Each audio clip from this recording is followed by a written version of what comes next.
Hello. आज हम आप लोगों के लिए नया टॉपिक लेके आए हैं। Operational amplifier. ऑपरेशनल एम्पलीफायर, तो आप लोगों ने एम्पलीफायर का नाम सुना है, आप लोगों ने जेफेट पढ़ा है, बीजेटी पढ़ा है, मॉसफेट पढ़ा है। ये सारे चीज का यूज हम लोग एम्पलीफिकेशन में करते हैं। एम्पलीफिकेशन मतलब क्या? जो आपका इनपुट वीक सिग्नल है उसको स्ट्रॉन्ग सिग्नल बनाते हैं हम लोग, उसका गेन से उस वीक सिग्नल को मल्टीप्लाई करके हमको आउटपुट पे स्ट्रॉन्ग सिग्नल, स्ट्रेंथ वाला सिग्नल मिलता है, जो हम लोगों ने ऑलरेडी देखा है। तो ये ऑपरेशनल एम्पलीफायर एक्चुअली है क्या?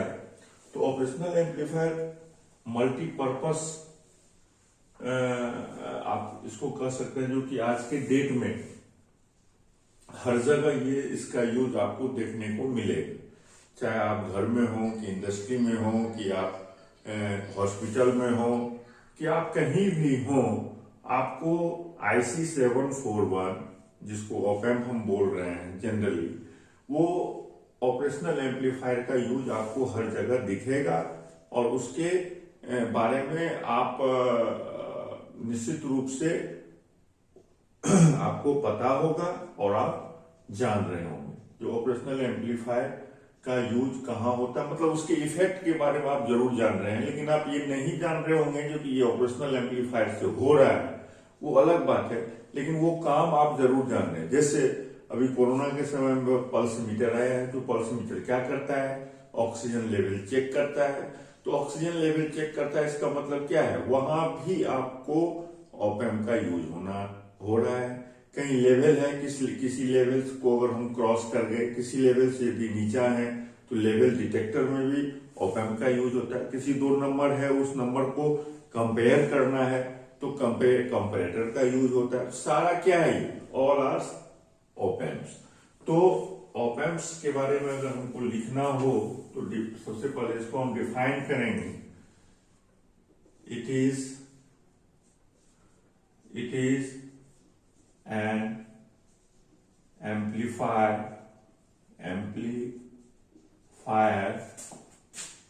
having high gain। यह एक एम्पलीफायर है जिसके पास क्या है भाई? गेन क्या है? हाई है। एंड डीसी एम्पलीफायर मतलब क्या? डीसी मतलब आप डायरेक्ट करंट मत समझिएगा। डीसी मतलब क्या होता है भाई? Direct coupled. तो डायरेक्ट कपल्ड मतलब क्या? जो कि एक मान लो ये एम्पलीफायर है आपका A1 और दूसरा एम्पलीफायर है आपका A2। तो A1 और A को हम डायरेक्ट अगर आपस में जोड़ दिए, हम एक तार से इसको ले गए और इसको हम डायरेक्ट जोड़ दिए, तो ये क्या कहलाएगा भाई? Direct coupled. यानी इस कपलिंग के लिए हम किसी और अदर्स एलिमेंट का यूज नहीं किए, तो ये क्या कहलाएगा भाई? Direct coupled amplifier having high gain. क्या बोलेंगे हम इसको? डायरेक्ट, एक लाइन में अगर बोलना हो, direct coupled amplifier having high gain। ठीक है। अब देखिए दूसरा इंपॉर्टेंट पैरामीटर इसका क्या पर कहेंगे हम? It can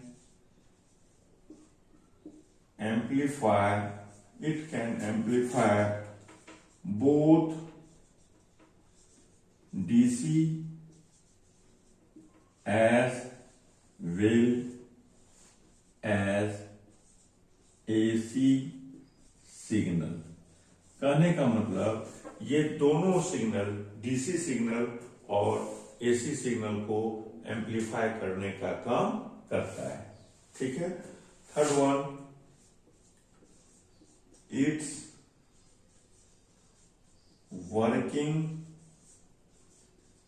ranges, its working ranges from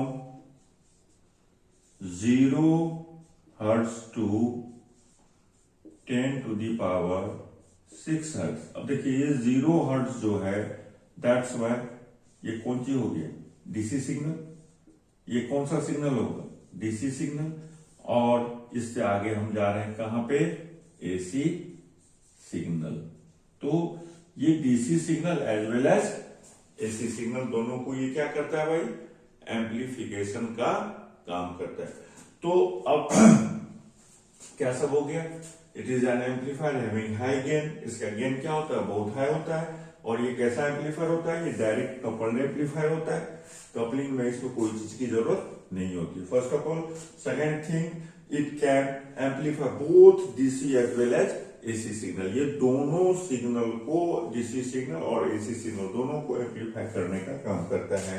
it's working ranges from 0 hertz to 10 to the power 6 hertz. करने का मतलब ये डीसी को भी एम्पलीफाई करेगा और एसी को भी एम्पलीफाई करेगा। यहां तक समझने में आपको कहीं कोई परेशानी नहीं हुई। और सबसे लास्ट चीज है, it performs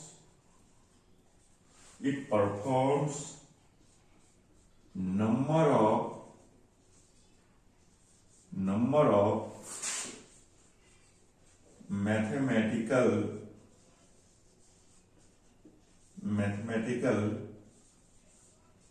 operation like as addition, subtraction, multiplication,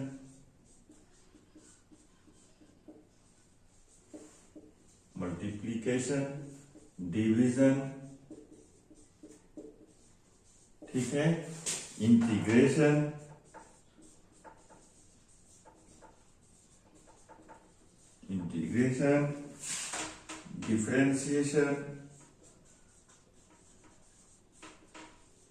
differentiation, log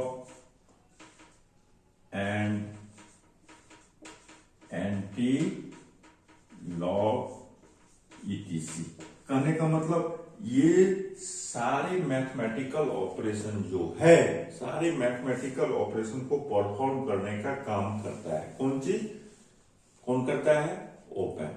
तो ओपैम्प एक ऐसा एम्पलीफायर है जो हर एक मैथमेटिकल वर्किंग, जैसे 5+3 आप करते हो तो एडिंग हो गया, तो वो एडिंग का भी काम कौन करता है, ओपैम्प करता है। 5 और 3 में देखना है कौन बड़ा है, तो यानी कंपैरिजन। तो कंपैरिजन के लिए भी ओपैम्प का यूज हम लोग आगे देखेंगे। एडर हम लोग पढ़ेंगे, इंटीग्रेटर पढ़ेंगे, डिफरेंशिएटर पढ़ेंगे, सबट्रैक्टर पढ़ेंगे। तो ये सारी चीज एप्लीकेशन ऑफ ओपैम्प में आएगा, जो हम लोग आगे पढ़ने वाले हैं। तो ओपैम्प बेसिकली क्या हो गया, it is the combination of numbers of BJTs, numbers of FET, number of MOSFET, जो उसके अंदर में इंटरनल स्ट्रक्चर में वो इंक्लूड रहता है। वो आपस में क्या होता है, एक दूसरे से डायरेक्टली कपल्ड होके हाई गेन आपको देने का काम करता है। तो उसके इंटरनल स्ट्रक्चर के बारे में आपको बहुत ज्यादा पढ़ने की जरूरत इसमें नहीं है, लेकिन हाँ हमको इसका फंक्शन, इसका वर्किंग, ये सारा चीज हमको देखना होगा। तो अब यहां तक आप समझ गए।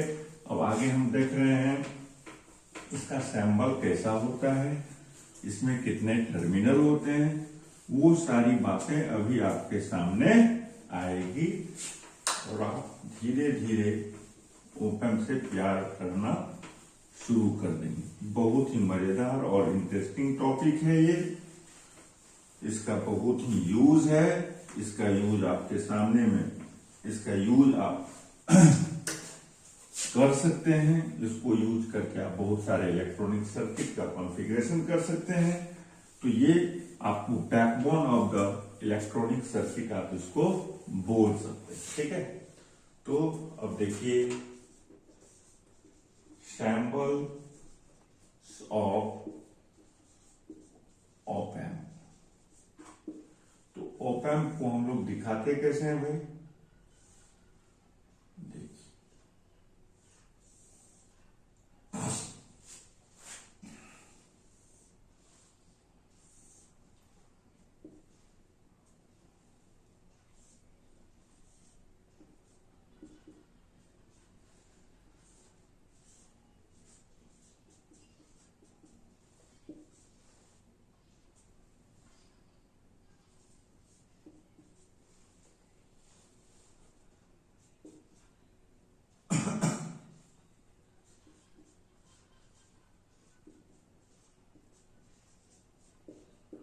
नॉन इन्वर्टिंग टर्मिनल, ये हो गया आपका इन्वर्टिंग टर्मिनल। ठीक है, तो क्या सब हो गया भाई, दो इनपुट टर्मिनल्स हो गया, ये आपका कौन सा चीज हो गया इनपुट, ये आपका क्या हो गया आउटपुट, और ये क्या हो गया सप्लाई। यानी हम बोले हैं आपको, और ये इसका मान लो क्या है तुम्हारा गेन है। AOL मतलब क्या हो गया, AOL मतलब open loop gain, open loop gain of M. ये क्या होता है, it is very high, it is very high, यानी हम कह सकते हैं जो AOL जो होगा इट टेंड्स टू इनफाइनाइट। जब आइडियल की बात करेंगे तो उस समय तो इंफिनिटी होगा ही होगा। क्लियर है बात। अब देखिए it has two input terminals and one output terminals. ठीक है, तो it has two input terminals, क्या सब हो जाएगा इनपुट टर्मिनल्स में क्या सब हो गया, एक हो गया इन्वर्टिंग टर्मिनल्स, दूसरा क्या हो गया नॉन इन्वर्टिंग टर्मिनल्स। ठीक है, एक हो गया इन्वर्टिंग टर्मिनल्स, दूसरा क्या हो गया नॉन इन्वर्टिंग टर्मिनल्स। एक चीज बताइए आप, 5 है, 5 को यदि 1 से मल्टीप्लाई करें तो क्या होगा +5, ये भी +5। तो जैसा है ये, अगर +1 से इसको मल्टीप्लाई कर दिए हम तो +5 हो गए। लेकिन अगर 5 को -1 से मल्टीप्लाई किया जाए तो क्या हो जाएगा -5 होगा। तो कहने का मतलब ये नेगेटिव टर्मिनल जो है वो क्या है भाई, 5 के साइन को क्या कर दिया रिवर्स कर दिया, यहाँ प्लस था और ये क्या हो गया माइनस हो गया। तो ये 5 के साइन जो प्लस था उसको माइनस से मल्टीप्लाई करने के बाद ये क्या हो गया रिवर्स हो गया, इन्वर्ट हो गया। That is called negative terminal से जो कनेक्शन है आपका op amp having two terminals, one positive and others is negative. तो नेगेटिव टर्मिनल से जो कनेक्टेड टर्मिनल है, नेगेटिव से जो कनेक्टेड टर्मिनल है, that terminal is known as inverting terminal. यानी यहाँ कोई भी सिग्नल हम देंगे तो आउटपुट पे क्या होगा उसके साथ माइनस मल्टीप्लाई हो जाएगा। तो इसका साइन अगर +5 है तो वहां हमको -5 मिलेगा। अब देखिए नॉन इन्वर्टिंग मतलब क्या हो गया, तो आप यहां जो भी देंगे वो हूबहू आपको यहां मिलने वाला है। तो ये तो एक मैथमेटिकल अप्रोच से हम आपको बता रहे हैं, लेकिन अभी आप इसको देखेंगे जो कि ये नॉन इन्वर्टिंग क्यों है और ये इन्वर्टिंग क्यों है, वो अभी आपके सामने में तुरंत क्लियर होगा। ठीक है, और आप इमीडिएट इसको सीख भी जाएंगे ऐसा क्यों होता है। तो अब बताइए जो कि ठीक है, ये पॉजिटिव टर्मिनल्स है, ये नेगेटिव टर्मिनल्स है। हम नेगेटिव टर्मिनल्स को क्या कर दिए ग्राउंड कर दिए, यानी इन्वर्टिंग टर्मिनल को आपने क्या कर दिया ग्राउंड कर दिया। और इस पॉइंट पे आप साइन वेव अप्लाई किए, ये आपका BS है और ये आपका साइन वेव है। मान लो ये 3 वोल्ट है, तो आप इसको क्या लिखोगे, 3 साइन ओमेगा टी, ये ओमेगा टी है। तो यानी आप ये 3 साइन ओमेगा टी कहाँ अप्लाई कर रहे हैं, आप कहाँ पे कर रहे हैं, पॉजिटिव पे। कहाँ पे कर रहे हैं, पॉजिटिव पे। यानी नॉन इन्वर्टिंग टर्मिनल पे आप ये साइन वेव अप्लाई कर रहे हैं। तो अब यहां जो आपको आउटपुट मिलेगा, वो जो आउटपुट मिलेगा भी आउटपुट, वो क्या मिलेगा, हूबहू मिलेगा, बट एम्पलीफाइड मिलेगा। क्या मिलेगा, एम्पलीफाइड मिलेगा। कहने का मतलब क्या, ये अगर 3 है तो हो सकता है कि ये आपको क्या मिले, 10 मिले, 12 मिले, 15 मिले। एम्पलीट्यूड क्या हो जाएगा, बढ़ जाएगा। लेकिन जो जैसा वेव का नेचर यहाँ पे है, सेम नेचर आपको यहाँ पे देखने को मिलेगा। यानी आप बोल सकते हैं यहाँ पे there is no phase shift between input and output wave. यानी phi equal to 0, phi equal to क्या हो, 0। कहने का मतलब जैसा वेव यहां पे है, द सेम वेव आपको कहां मिला, कहां मिला, आउटपुट पे। कहां मिला, आउटपुट पे। तो हूबहू जैसा है ये वैसा आपको यहां मिला। ठीक है, तो कहने का मतलब फेज शिफ्ट क्या हो गया, 0 हो गया। फेज शिफ्ट क्या हो गया, 0 हो गया। अब एक चीज बताइए, ये जो प्लस VCC है और माइनस VEE है, ये क्या है भाई, इसमें मानते हैं हम बहुत सारा BJT है, बहुत सारा ट्रांजिस्टर है। तो हर एक ट्रांजिस्टर के कलेक्टर को पकड़ के हम क्या कर दिए, एक जगह ले। तो ये हो गया क्या, VCC। हर एक ट्रांजिस्टर के इमीटर को एक जगह ले आए पकड़ के, वो क्या हो गया, VEE। तो जो हम सप्लाई वोल्टेज देंगे, बिना सप्लाई वोल्टेज का तो एम्पलीफिकेशन होगा नहीं। तो सप्लाई वोल्टेज कहां देंगे हम, प्लस VCC और माइनस VEE पर। तो ये बात समझ गए। अब देखिए, अब आ गया जब सप्लाई वोल्टेज आपका ये क्या था, ये कौन सा कंडीशन था, व्हेन सप्लाई वोल्टेज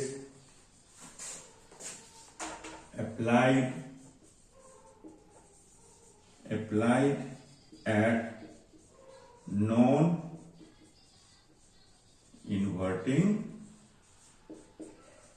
terminal। तो ये जो वेव हमको मिला, ये जो हमको वेव डायग्राम देखने को मिल रहा है, ये कब, जब सप्लाई वोल्टेज कहां पे अप्लाई हो, नॉन इन्वर्टिंग टर्मिनल पे। लेकिन अगर सप्लाई वोल्टेज आपका इन्वर्टिंग पे अप्लाई हो, तब कैसा बनेगा, तब कैसा बनेगा, इस चीज को आपको क्या करना है, देखना है।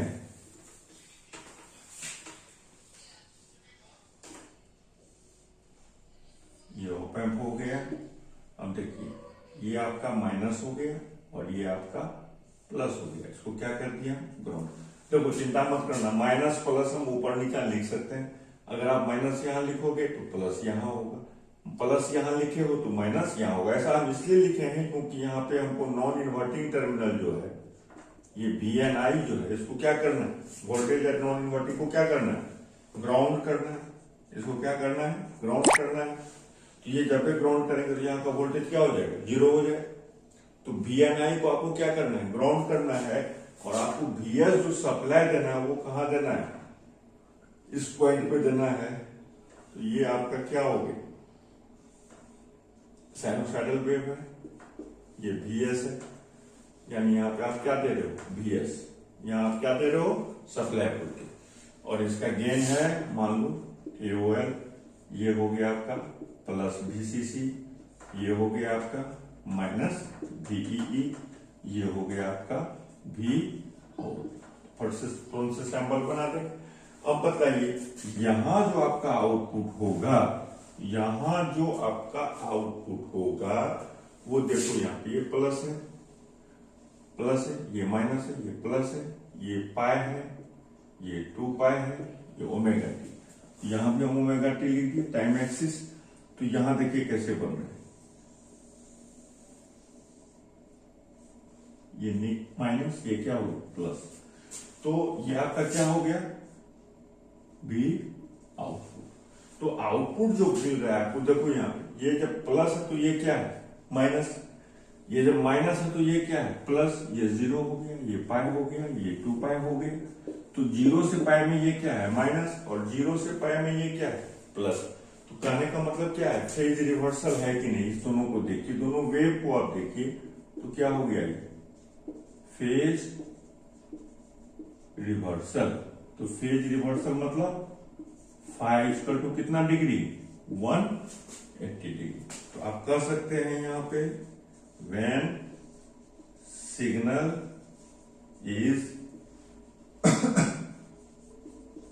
applied at where,